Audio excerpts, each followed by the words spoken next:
प्यारे बच्चों, क्या आप भी इस बार बोर्ड परीक्षा देने वाले हैं?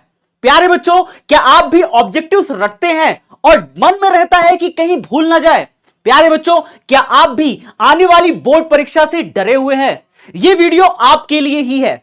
प्यारे साथियों, आपके साथ ऑब्जेक्टिव में समस्याएं बहुत सारी रहती हैं कि सर ऑब्जेक्टिव हम भूल जाते हैं। हम रखते तो हैं सर, भूल जाते हैं, क्योंकि ऑब्जेक्टिव का रोल इतना ज्यादा है कि आपको फिजिक्स हो, चाहे केमिस्ट्री हो, चाहे बायोलॉजी हो, चाहे मैथ्स हो, आपका 50% नंबर ऑब्जेक्टिव से ही आने वाला है। तो अगर आपने सारे ऑब्जेक्टिव सही कर लिए तो आपके कम से कम 50% नंबर यानी कि 100 में से 50 नंबर तो आपके आ जाते हैं मैथ्स में, और इसके अलावा फिजिक्स, केमिस्ट्री और बायोलॉजी में 70 में से 35 नंबर यानी कि 50% नंबर अपने आप आ जाते हैं अगर आप सारे के सारे ऑब्जेक्टिव सही कर लेते हैं। तो प्यारे बच्चों, इन ऑब्जेक्टिव को लेकर के आपकी समस्याएं ये रहती है कि सर ऑब्जेक्टिव हम भूल जाते हैं, हम याद तो बहुत सारा करते हैं लेकिन हम सर भूल जाते हैं। हमें समझ नहीं आता एग्जाम के दौरान जब हमें पेपर मिलता है कि सर ए वाला सही होगा, बी वाला सही होगा। और आपकी समस्याएं रहती हैं नए ऑब्जेक्टिव कैसे करें, अचानक से अगर कोई नया सवाल आ जाएगा उनसे कैसे निपटेंगे, हमने तो उसे कभी पढ़ा ही नहीं, कभी देखा ही नहीं,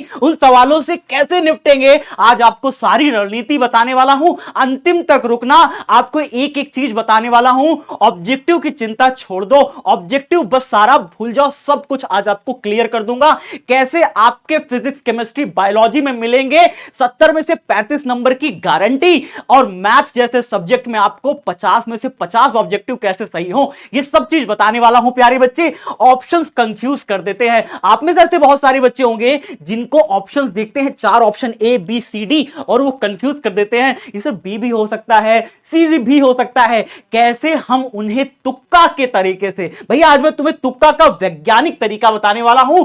विज्ञान क्या कहता है, स्टडी क्या कहती है, वो सब कुछ बताने वाला हूं। कैसे आपको सही तुक्का लगाना है और एकदम 100% नंबर लेकर के परीक्षा से आना है। ठीक है जी, चलिए भैया, अब बारी ये आती है कि सर अभी तक तो आप हमें इतना सारा कुछ पढ़ाते थे, इतना सही से सब चीज बताते थे, अब आप हमें तुक्का लगाना सिखा रहे हैं। तो भैया ऐसा नहीं है, आज मैं आपको तुक्का लगाने की एक वैज्ञानिक विधि, वैज्ञानिक तरीका बताने वाला हूं, यानी कि किस तरीके का पालन करके अगर तुक्का लगाया जाए 100% नंबर मिलने की संभावना बढ़ जाती है। आपको जो क्वेश्चन नहीं आ रहे होते आप उन्हें भी टिक करके आते हो। साथ ही साथ वो तरीके कि भैया कभी आप कंफ्यूज रहते हो किसी क्वेश्चंस में, उन क्वेश्चन को कैसे टैकल करें। कई बार ऐसा होता है कि समय की अवधि कम पड़ जाती है, टाइम कम पड़ जाता है, बच्चा इधर उधर जल्दीबाजी में तुक्का मार करके चला आता है, पढ़ता भी नहीं है ध्यान से। तो क्या होगा, सही तुक्का मारने का तरीका बताने वाला हूं, बहुत ध्यान से देखना।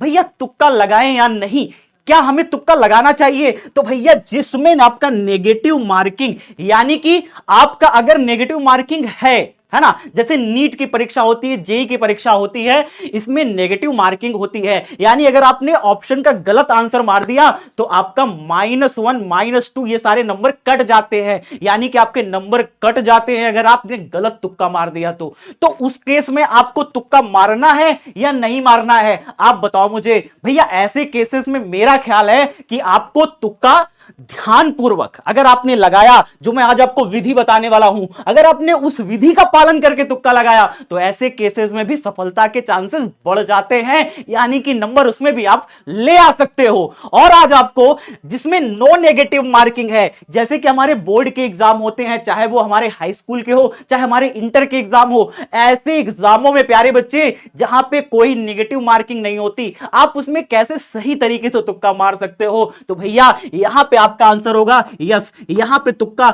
जरूर काम करता है। और आज आपको तुक्का लगाने की ऐसी वैज्ञानिक विधि बता के जाऊंगा, लास्ट तक देखना, आपका हर एक क्वेश्चन का आंसर सही निकाल दूंगा। प्यारे बच्चे कभी घबराने की जरूरत नहीं पड़ेगी। नहीं आ रहा कैसे टैकल करें, सवाल नहीं आ रहा, कभी नहीं देखा, कैसे उनमें सही आंसर टिक मारे, सब कुछ बताऊंगा, बस अंत तक रुके रहना प्यारे बच्चे। भैया अब देखो आगे, ध्यान से समझना।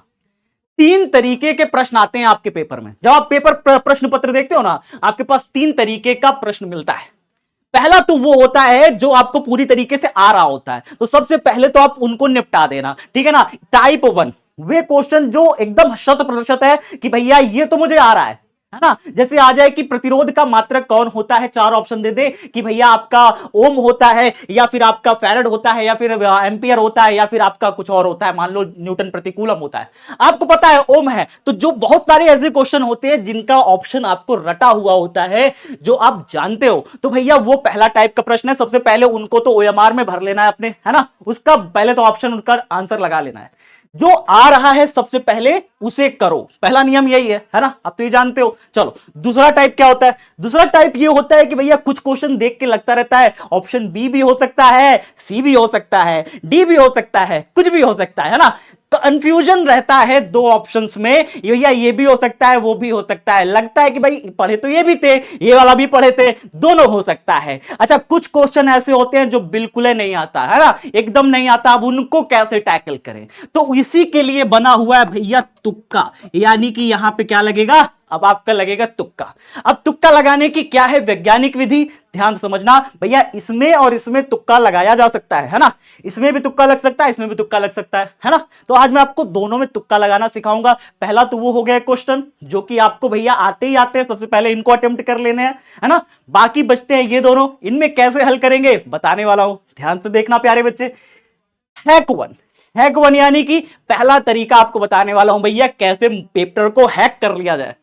पहला तरीका है भैया जीरो का महत्व।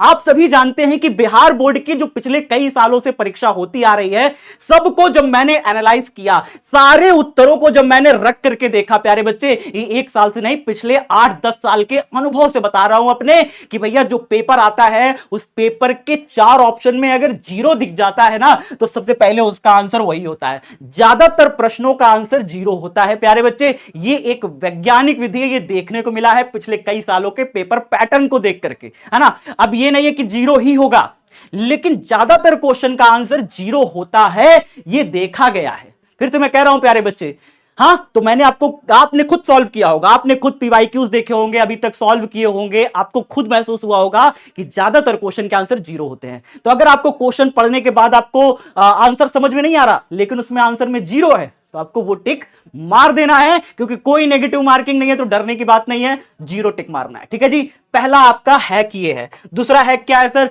दूसरा हैक है इसमें से कि अगर कई सारे ऑप्शन में क्या होता है, उपरोक्त सभी लिखा रहता है।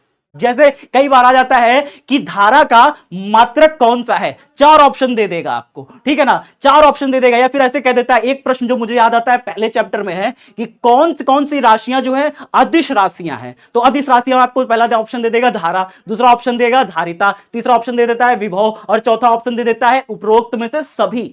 तो आपका क्या हो जाएगा ऑप्शन? आप जानते हो उपरोक्त में से सभी, यानी कि सारे के सारे, ऑल ऑफ द अबव, इनमें से सभी, है ना जी। तो ऐसे जब अगर कभी ऑप्शन आ जाए कि ऑप्शन में आपको ये दिख जाए उपरोक्त सभी या इनमें से सभी, तो भैया आपका ये वाला ऑप्शन जरूर टिक मारना है।